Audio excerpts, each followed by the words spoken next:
Excuse me. Lou is one of the most psychologically disturbed characters in the film world. While watching him, I was both fascinated by the strangeness of his character and terrified by the lengths he would go to achieve his goals. He does many wrong things without feeling any guilt. He is Lou Bloom from Nightcrawler. I know you probably don't even know who that is, but come with me to discover one of the most psychologically unwell characters ever shown on screen. You'll see how sick his mind is, and what he's willing to do to achieve his goals. Notice how the events slowly escalate. At first, we're just getting to know the character, but by the end, he does things that will truly shock you.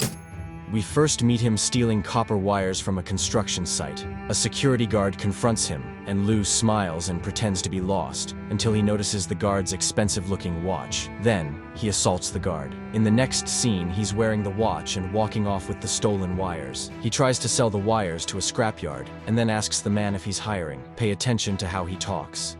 He never blinks, and his speech feels robotic. After a long pitch, the man refuses, saying he doesn't hire thieves. Lou simply smiles, unfazed by the rejection. He learns something. No one hires a known thief. So, he starts thinking of another path. He sees a car crash and watches the police rescue a woman. Then, news cameramen arrive to film the scene. Lou asks them which channel will air the footage, and they reply, whoever pays the most. He notices their expensive equipment and concludes they must make good money. Later, he sees the footage on TV and becomes intrigued. He steals a bicycle, sells it, and uses the money to buy a camcorder and a police scanner. He decides to become a freelance crime videographer. At a scene, we see how robotic he is. No emotions, no empathy. He nearly puts his camera in a dying woman's face. He coldly stares at injured people, and even the police chasing suspects. He observes and learns from other cameramen until he visits a local TV station and sells them his footage.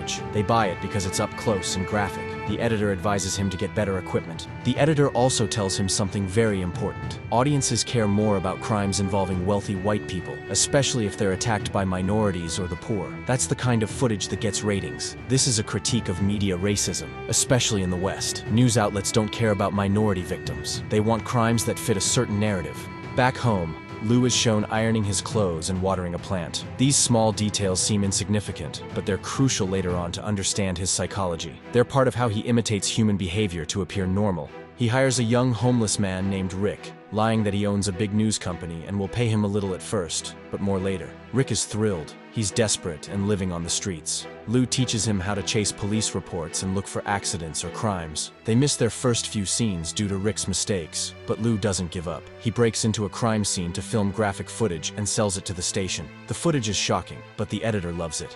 With success, Lou buys a fast car and better gear. At one crash scene, he moves a dying man's body into better lighting to get a perfect shot, showing he has no empathy. When the station asks about the blood on his shirt, he brushes it off and asks the editor out on a date. When she refuses, he subtly threatens her job, saying their business relationship will suffer. He tells her she must either date him or lose the footage he brings, knowing she's already in a weak position at the station. The cameraman Lou met earlier tries to partner with him. Lou refuses and later sabotages the man's car brakes. That night, the man crashes. Lou films him injured and bleeding. His assistant Rick is horrified. Lou replies, "They're not people anymore. They're just footage." Lou finds out where a gang member lives and waits outside his house. He wants to follow him until he commits another crime, then alert the police, hoping for a shootout he can film. Rick asks for half the $50,000 reward, but Lou refuses and threatens him instead. He tells Rick that he doesn't care about people and could hurt him. Then, he forces Rick to film the dangerous shootout that happens. Innocent people are hurt, but Lou only cares about the footage. After a police chase, one of the gang members crashes. Lou sends Rick to film the body, knowing the suspect isn't really dead. The criminal shoots Rick. Lou, knowing this would happen, films Rick dying. The police arrive and shoot the criminal. Lou captures everything. Lou returns to the station, joyful and unbothered. The editor is stunned by the quality of the footage. The police ask for the original tape, but Lou has edited out the crucial parts and refuses to cooperate. One detective questions how he found the criminals so fast. Lou lies, saying he was just watering his plant. This reveals a lot about his character. The plant represents how Lou mimics normal human behavior. He waters it as a way to seem like a regular person. It's the first thing he mentions to appear human, but he's not. He imitates people to hide how deeply disturbed he is. The detective doesn't believe him. At the end of the film, Lou's company has grown. He now leads a team of cameramen and vans. He tells them to follow his orders and remember one thing: I'll never ask you to do something I wouldn't do myself.